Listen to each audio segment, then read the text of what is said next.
Me llamo Boffer Bing. Mis respetables padres eran de clase muy humilde. Él fabricaba aceite de perro y mi madre tenía un pequeño local junto a la iglesia del pueblo, en donde se deshacía de los niños no deseados. Bienvenidos a nuestra mesa de disección, cojan guantes y escalpelo y prepárense para abrir la ficción de hoy en canal. Esto es Ficciópatas.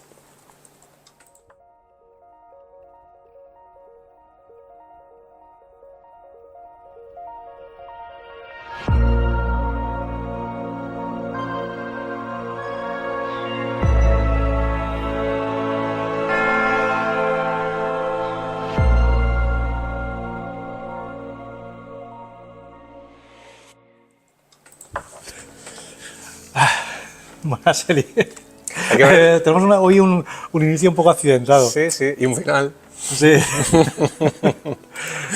Pero vamos, que estamos aquí otra semana más. Spooky Month. Spooky Month. Estamos ya en el cenit de este Spooky Month, 20 de octubre. Y bueno, venimos a hablar de Ambrose Bierce. Bruce Bierce. Que teníamos muchas ganas de hablar de este norteamericano. Por muchas razones. La verdad, creo que ahora lo veremos, pero Ambrose Bierce tuvo una vida bastante novelesca. Totalmente. O sea, Es un personaje en sí mismo, ¿eh? es un personaje, sí. Sí.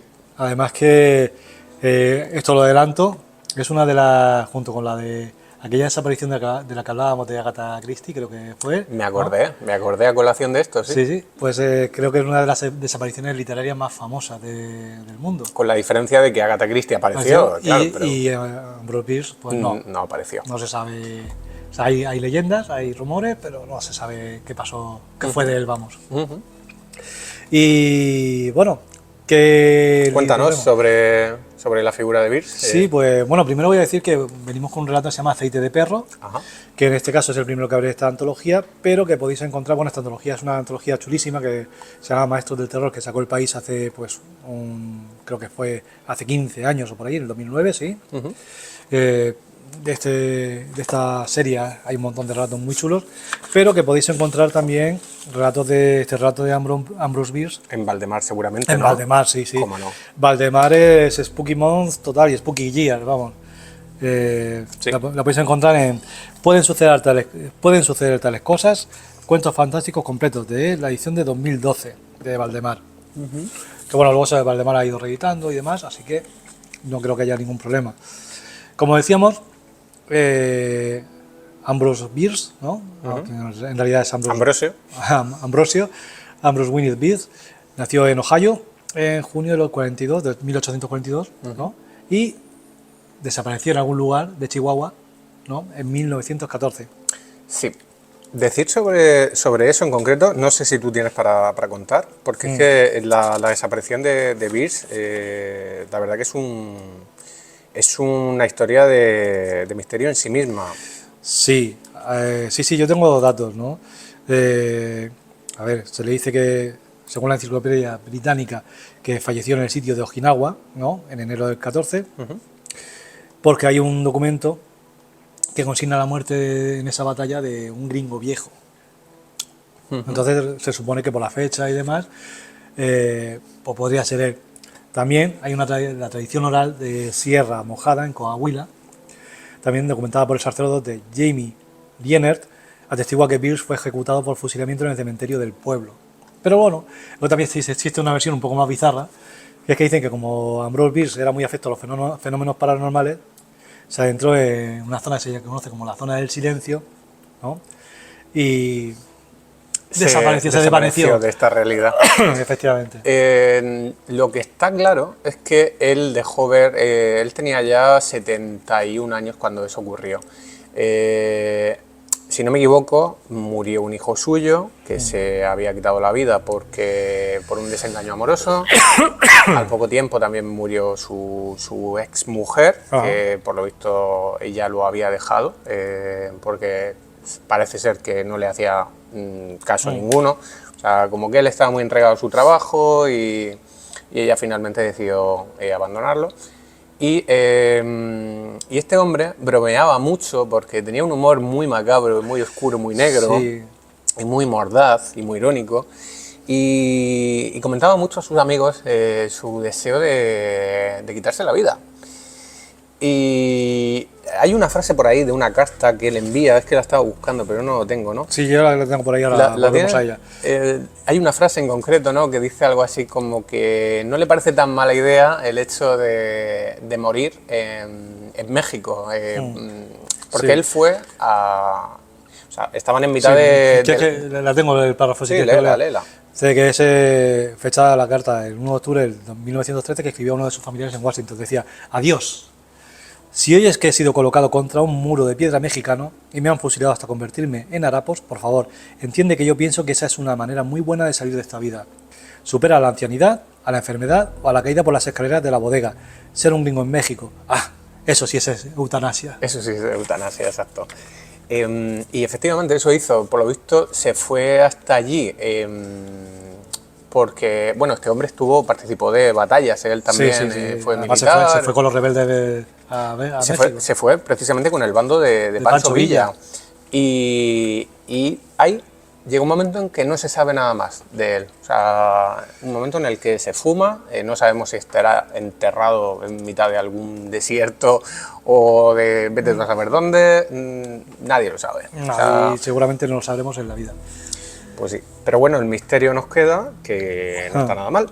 Sí, efectivamente. Bueno, hemos dicho que fue un editor, periodista, escritor y satírico estadounidense. Se lo conoce mucho por un léxico que compiló el satírico que se llama El Diccionario del Diablo, que se ha reeditado muchas veces. Y bueno, tiene un comienzo siempre normalmente abrupto, tiene una visión muy crítica, muy sardónica, muy, como dices, es muy mordaz. Y también tenía un carácter bastante agreste, bastante huraño. De hecho, se le conocía como Peter Beers. Sí, y el amargo Beers. Y también ¿qué más?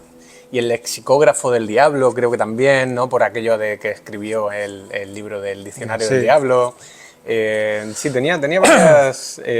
dicen que en su momento la gente lo temía tanto como les atraía la figura de Beers. Pero bueno, por lo visto, todos sus hermanos eran igual, más o menos. Y de hecho se llevaba mal con todos, habían nacido en un ambiente puritano y demás. Una cosa muy graciosa es que como nació en una cabaña, ¿no? Sus padres eran granjeros de fe calvinista, y a todos sus hermanos les pusieron un nombre que empezaba por la letra A. Ah, cierto. Entonces esto es gracioso, y mientras que, bueno, pasaban sus días entre lectura de la Biblia y Lord Byron, que le gustaba mucho a su madre, creo, o a su padre, bueno, da igual. Se llevaba mal con todos los hermanos, estuvo batallando en la guerra civil estadounidense, ¿no? Se alistó en el 9º Regimiento de Voluntarios de Infantería de Indiana como oficial, topógrafo. Luego, pues, estuvo combatiendo en un montón de campañas. Y sí que es verdad que hubo un momento en el cual dejó la guerra, lo reclutaron y como le dieron un cargo menor del que él pensaba que merecía, lo dejó definitivamente. Entonces, esto es gracioso. Pero una cosa que a lo mejor no sé si sabe mucha gente es que se fugó de casa para trabajar como actor y forzudo de feria. Fíjate. O sea que... un poco emparentado también con el asunto de Hudson. Sí. Lo de forzudo. Digo. Luego, en cuanto a sus hermanos, a los que, pues eso, odiaba. Bueno, espérate, él no fue un hermano el que se fue como actor y forzudo de feria. Y una hermana suya también fue devorada por caníbales en África, que se fue donde se fue de misionera. Entonces, vaya familia. Digamos que han pasado cosas que bueno. Sí, la influencia que tuvo. Bueno, no sé si con esto quieres cerrar la parte biográfica o quieres que No, quiero... te queda, ¿no? Sí, te queda. Vale. Bueno, después te indico cómo vamos de hora. Sí, indícame porque... Sí. Bueno, no era una persona muy poco popular, no se llevaba bien con ese supuesto tampoco. De sus hijos, pues como dices, sobrevivió a sus hijos varones, porque uno falleció en una pelea y otro alcoholizado. Luego se fue a partir más o menos de entonces cuando empezó a escribir, y escribió sus primeras narraciones cortas, las que escribió en Londres, ¿vale? Donde usaba mucho la ironía, muy al estilo de Jonathan Swift. De hecho era tan misántropo como él. A Beers no le gustaba nada a la gente. Así que se le considera heredero literario de Edgar Allan Poe, nació en Hawthorne, y Herman Melville. Esto es importante. Y luego también decir que, como hemos dicho antes, está todo el Spooky Month, está todo muy relacionado entre sí. Y hay que decir que algunos elementos de la obra de Bierce fueron tomados por H.P. Lovecraft para incorporarlos a sus mitos de Cthulhu, o de Cthulhu, ¿vale? Entonces, él decía de hecho sobre Bierce, que en todos, son los relatos de Bierce, que en todos ellos hay una maleficencia sombría, innegable, y algunos siguen siendo verdaderas cumbres de la literatura fantástica estadounidense. Eso lo decía Lovecraft. Lo de la maleficencia queda claro, y eso lo vamos a ver ahora también. Entonces, bueno, suelen ser escritos de terror, muy cargados de sarcasmo, pero ahora lo veremos. Venga, pues vamos con la historia, si te parece. Sí, vamos a ver. Aceite de perro. Aceite de perro. Bien, pues Aceite de perro cuenta la historia de, pues como hemos dicho, de Buffett Binks, ¿no? Que es un chaval que cuenta la historia en primera persona, en pasado, ¿no? Habla de sus padres, del oficio de sus padres. Su padre se dedica a hacer aceite con perros. Es un aceite de perro que se usa en medicina, que usan los médicos, pero que además no se menciona lo que es, que eso también es importante, eso quería mencionarlo yo luego. Sí, entonces, pero bueno, lo usan y lo recomiendan los médicos, un par de médicos al menos, ¿no?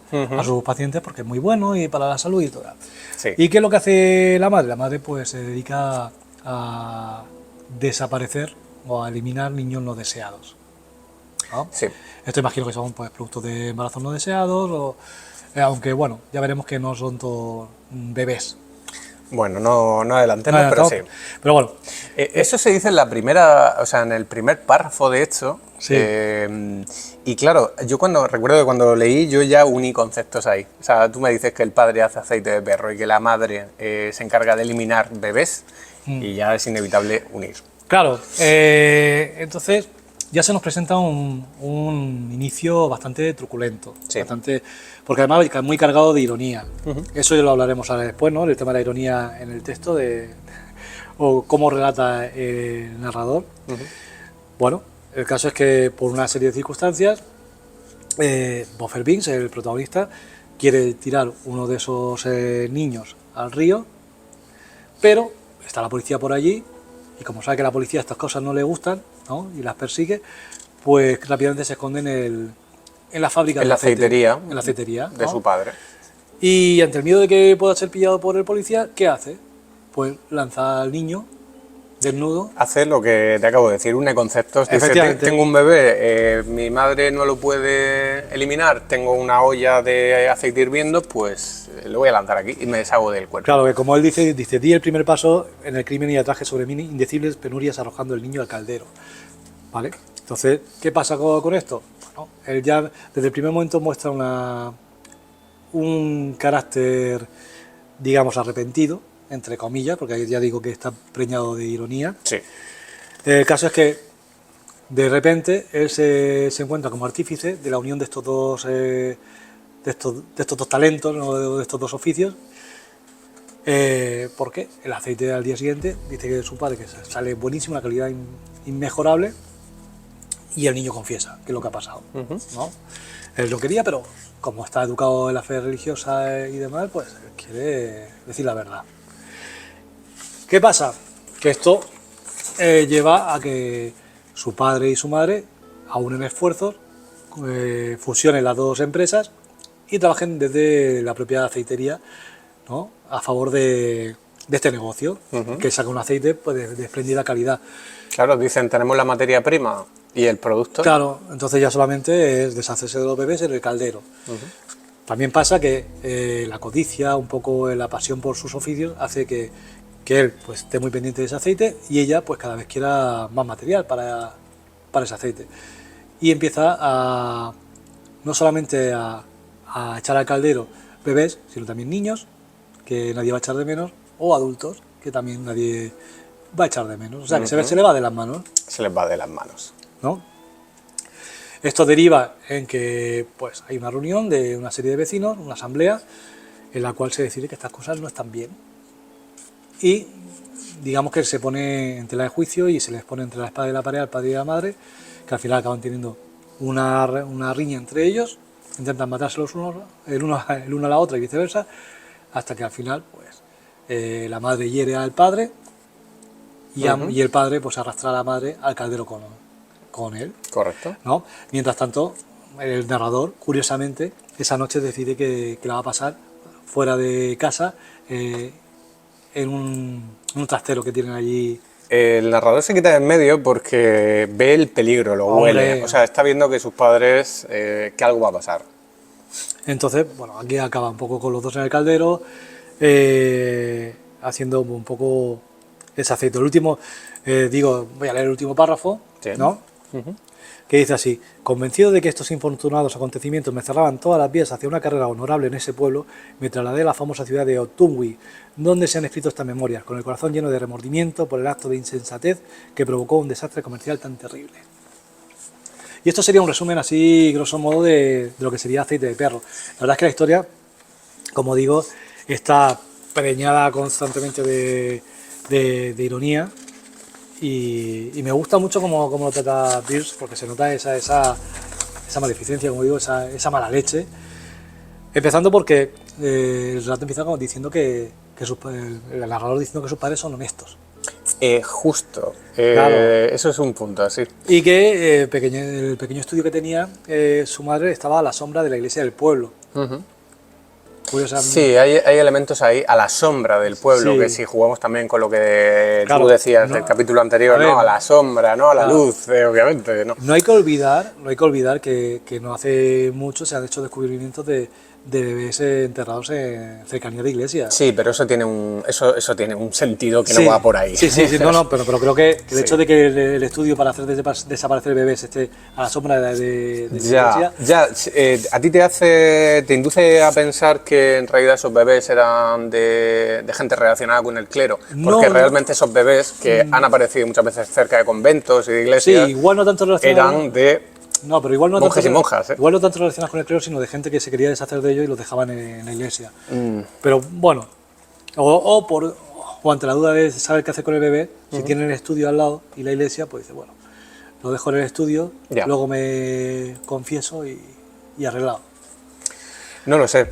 El tema de que, mira, el hecho de que empiece hablando de los padres honestos y tal, y luego tú vas viendo el modo en que el narrador va hablando y esa frialdad que tiene, Sí. y esa ironía que emplea, y cómo se lo lleva todo a un asunto meramente comercial, claro, a poco que leas te das cuenta de que es un narrador poco confiable. O sea, Sí. es un niño, pero sin embargo es un niño perverso, Sí. el que te está Y no hablando. obstante está hablando ya de unas memorias, ¿no? Que está desde un futuro avanzado que a lo mejor ya no está en niño. Sí, parece que ha pasado algo de tiempo, no se Sí. sabe cuánto. Bueno, pero... el caso es que él alaba mucho la labor de sus padres, dice que le inculcaron hábitos industriosos, ¿no?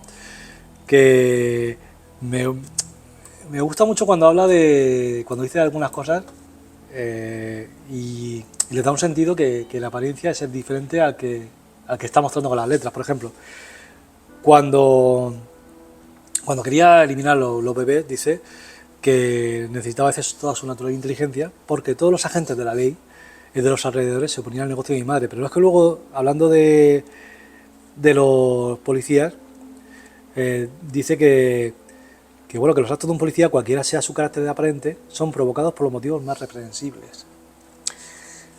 Sí, y es lo que te digo, obviamente no... A ver, es un niño, pero no es... Él no está siendo honesto en su narración, no, por eso no te puedes fiar del detalle de los padres honestos, porque de hecho a poco que sigas leyendo, ya te digo, esos padres tienen negocios que están mal vistos a ojos de la sociedad. Son bastante turbios. Claro, o sea, mira, para empezar, el tema del aceite de perro, que te lo decía antes, los médicos lo recomiendan como una lata de óleo, o sea, cuando lo prescriben así, es decir, la gente no sabe lo que está consumiendo realmente, no saben que está hecho de aceite de perro. Y además no todos los médicos, sino un par de ellos a los que llaman socios silenciosos.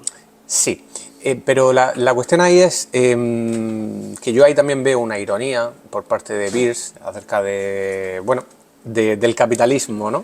Por así decir. que es como, fíjate, la clase acomodada o la clase media acomodada, a la que no pertenecen los padres de este personaje, de Boffer, es como si mejor si no saben lo que ocurre al otro lado, ¿no? Ojos que no ven. Ojos que no ven. Claro, pero ahí hay una crítica velada por parte de Bierce a la hora de hacer una denuncia, que es siempre va a haber una clase menos acomodada que se tiene que encargar de aquello que los otros no quieren hacer. Por un lado, eso por un lado. Sí, a ver, desde el primer momento sí que se pone como en primer plano a sus padres, ¿no? Y el negocio de sus padres, pero en realidad esto es un relato victimista. O sea, él se está haciendo la víctima aquí. ¿Cuándo ves tú que se haga? Pues mira, por ejemplo, cuando el tema de que no le dejaban jugar con los perros, me acuerdo, porque era evidente, ¿no? Que sospechaba. Y dice, es un hecho que afligió mi joven sensibilidad.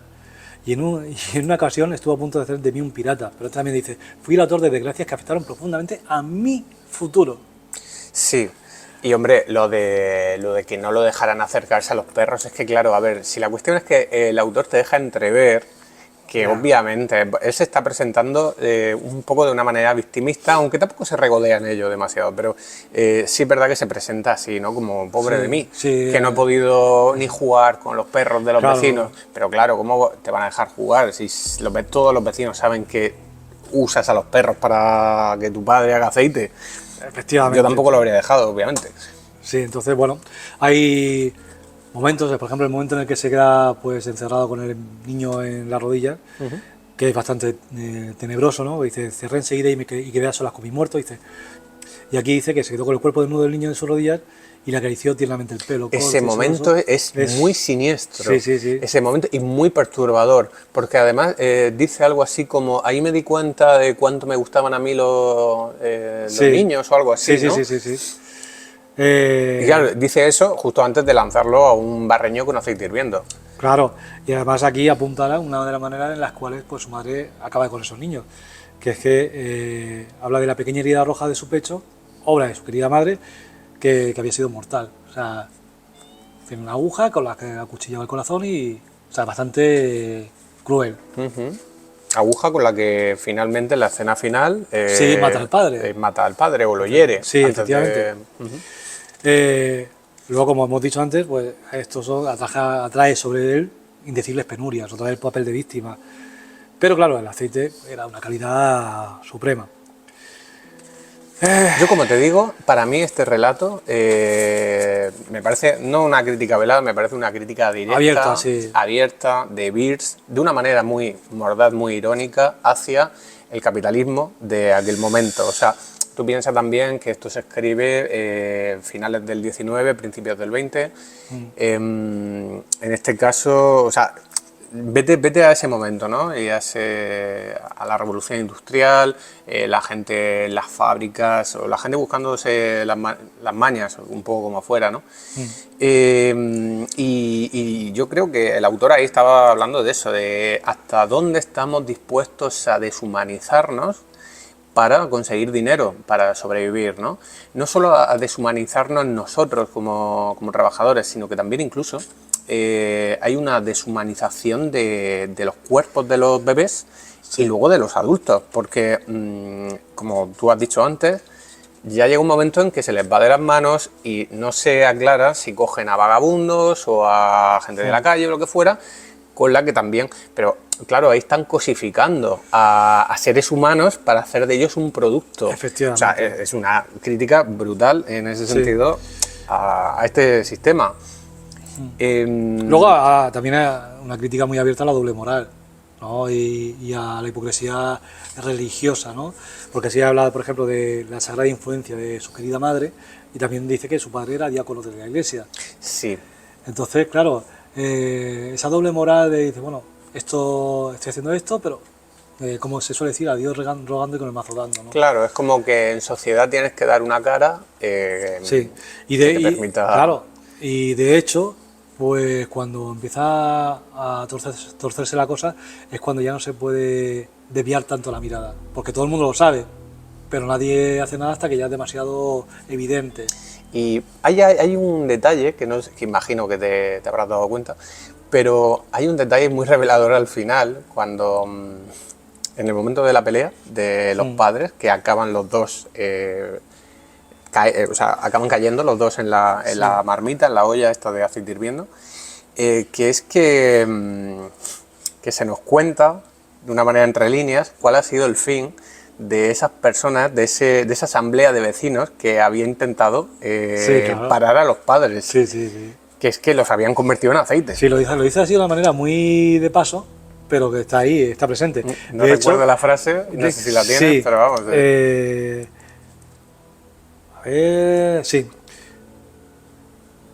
Joder. O bueno, o no. Sí, mira, igual, pero... en un instante ambos desaparecieron, sumando su aceite al de la Comisión de Ciudadanos que había traído el día anterior la invitación para la Asamblea Pública. Claro, y esto, si volvemos atrás en el texto, hay, cuando se hace esa manifestación, esa Asamblea Pública, hay una frase que dice: mis pobres padres salieron de la reunión desanimados, con el corazón destrozado y creo que no del todo cuerdos. Entonces, claro, no sabemos si cuando se hizo la asamblea ya estaban estos en la olla o no, o en la asamblea se... Claro, la conclusión que yo saco es que se hizo la asamblea, Claro. pero ellos al final acabaron, no sé cómo, acabaron metiendo a esta gente... Claro. O más bien, mejor dicho, fueron los que llevaron la carta, los que acabaron en la olla. Claro. Y al día siguiente se hizo la asamblea con otra gente. Claro, entonces la gente de la asamblea diría: ¿y estos dónde están? Claro. No obstante, aquí muy listo el narrador dice: consideré prudente no ir con ellos a la aceitería esa noche, de la reunión. Dice: hombre, que ya canta mucho. Vale, varias cosas aquí, por un lado, yo lo que también pensaba era, hay cosas que nos está ocultando el narrador, el niño. Por ejemplo, bueno, habla muy bien de sus padres, ¿no?, etcétera, pero el motivo de que ellos acaben peleándose, esa pelea que ni siquiera es una pelea, es algo premeditado. O sea, el niño se huele que esa noche va a pasar algo. Sí. Y lo que ocurre es que tanto el padre como la madre están preparando el fin del otro. Es decir, el padre ya ha pensado: voy a meter a mi mujer en la olla, y la madre ha pensado lo mismo. Porque cuando sale el padre, la madre sale también. Se encuentran los dos como en ese momento de que iban furtivamente a buscar al otro para matarlo. Si eso está ya planteado de antemano, yo no creo que sea por un motivo comercial o por un motivo de que... Porque ahí él viene a decir como que la última persona que les quedaba por meter a la olla era el uno al otro. Pero yo eso no me lo creo. O sea, yo lo que pienso es que entre los padres había algo que ya venía de antes, había una tensión, un conflicto entre ellos. Se desborda. Que llegado ese momento se desborda, efectivamente, ya por una tensión producida por lo que pasa con la asamblea, etcétera. Pero ahí había seguramente pues una violencia intrafamiliar, o sea, obviamente ahí tenía que pasar algo más, que nos hemos quedado sin materia prima, porque eso me parece como un argumento muy, muy vago. Sí. Eso. Sí, y bueno, está claro que la frialdad, como hemos dicho, del narrador está patente hasta el final, que en realidad luego lo que más le preocupa, ¿no?, es que por su acto de insensatez, que lo dice así tal cual, ¿no?, por ese acto tan insensato de haber revelado que ha metido un bebé en el caldero y todo lo que produce, todo lo que genera, se había provocado un desastre comercial tan terrible. Déjame que lea el último. Sí. Dice: convencido de que estos infortunados acontecimientos me cerraban todas las vías hacia una carrera honorable en ese pueblo, me trasladé a la famosa ciudad de Otunwi, donde se han escrito estas memorias, con el corazón lleno de remordimiento por el acto de insensatez que provocó un desastre comercial tan terrible. Claro, él no está lamentando ni siquiera una tragedia familiar. No. Está lamentando que ha perdido el negocio del siglo. Claro, por eso te digo, en conclusión, para mí, y así es como yo quería subtitular este episodio, con tu permiso, es o cómo narrar desde el punto de vista de un psicópata. Sí. Porque este niño y sus padres son unos psicópatas de cabo a rabo. O sea, no tienen empatía, vamos, y aparte son unos asesinos, etcétera. O sea que... Sí, así que yo creo que la atmósfera, pues en todo momento, es una atmósfera de tensión, ¿no? Que, como decíamos, desde el punto de vista de un narrador no fiable, pero sí, pero bastante tensa, porque en todo momento anticipa lo que va a pasar y la ironía pues le sale... o sea, y sin embargo eso es un relato humorístico, sí, de un humor negro, pues sí, muy bastante acentuado, negro, sí. sí, pero es un relato humorístico tal como lo cuenta el niño. Y dado lo que ocurre, ¿no? Sí. La verdad que un relato interesante de Ambrose Bierce. No es exactamente quizás un relato de terror, ¿no? Como yo que sé, a lo mejor puede ser Un habitante de Carcosa u otros, ¿no? Que tenga más de otro tipo claro, de... pero yo creo que el terror de este relato radica precisamente en la posibilidad de la certeza, de que esto puede ser algo veraz, que se pueda ejecutar en un entorno real. Entonces yo creo que ese es el verdadero... temor, ¿no? Entonces yo creo que esto es lo interesante. Y bueno, yo creo que con esto más o menos sí, podemos dar por finalizado este aceite de perro de Ambrose Bierce. Sí. Voy a hacer un pequeño recordatorio. Hoy es 20 de octubre, finaliza la Feria del Libro de Cartagena. Vale, yo no sé si estaré esta mañana allí, pero bueno, si queréis pasaros pues hasta el mediodía creo que estará abierta la Feria del Libro de Cartagena. Todavía sigue abierto el tema de la preventa del crowdfunding de la antología navideña de la Jungla de las Letras, en la cual participamos Eric y yo con un relato cada uno. Y, importante, la semana que viene, miércoles 23 de octubre, de 7 a 9 de la noche, nos estrenamos en Beniel, en el auditorio de Beniel, con 2 capítulos que vamos a grabar de Ficciópatas allí. Estáis todos invitados, a quien le apetezca venir. Y no sé si hay algo más que decir. No, nada más. Lo que siempre decimos al final. No olvidéis recoger al salir y borrar las huellas. Bueno. Si te ha gustado el capítulo de hoy, dale a like y no olvides suscribirte. Si quieres apoyarnos, puedes hacerlo compartiendo nuestro contenido, siguiéndonos en redes y comprando nuestros libros. Tienes toda la información en la caja de descripción y en el enlace linktree/ficciópatas. Prometemos borrar tus huellas.